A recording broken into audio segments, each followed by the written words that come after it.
დაისტარტა ორივე მანქანა, ჩქარდებიან, თუმცა ციხარიშვილმა გას, რომ უნდა დაელოდოს ცოტა კირვალიძეს. კირვალიძეს მოდის მოფრინავს თავისი BMW-ით და მოწყვიტა ორივე.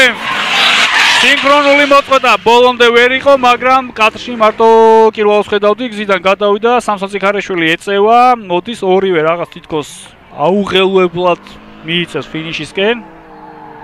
რაღაცას მიკატაობენ, ცოტა მეტი ექშენი მინდა, ექშენი დამანახე და გადაკვეთეს ფინიშის ხაზი.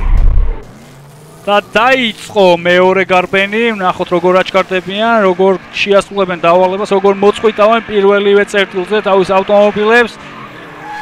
და წავიდა ნამდვილი დრიფტი, ოპა, პატარა შეცდომები, რაღაც დაძაბულობა იყო, ვერ გაეგუნენ, მაგრამ ჩამოყალიბდნენ, თუმცა მაინც არეულად მიდიან. რაღაც ძალიან არეული გარბენები გამოვიდა, თუმცა არ დუნდებიან, ბოლომდე მიდიან, შეცდომების მიუხედავად, მაინც აგრძელებენ და რა თქმა უნდა ეგრეც უნდა იყოს, კირვალიძეს კიდე გაუსწორდა მანქანა და გადაკვეთეს ფინიშის.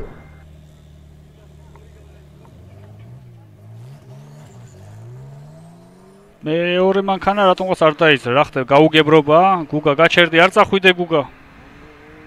წავიდა გუგა, წავიდა, დროშა სავარაუდოდ არავინ არ დაიქნია და მოწყვიტა გუგა კირვალიძემ თავისი E36 წყნარად მიდის ფინიშისკენ.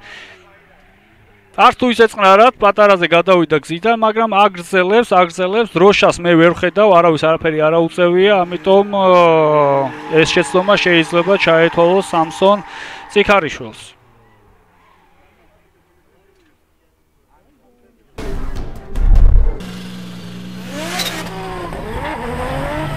სოკარი საქართველოს დრიფტის სერიების წარმოდგენი.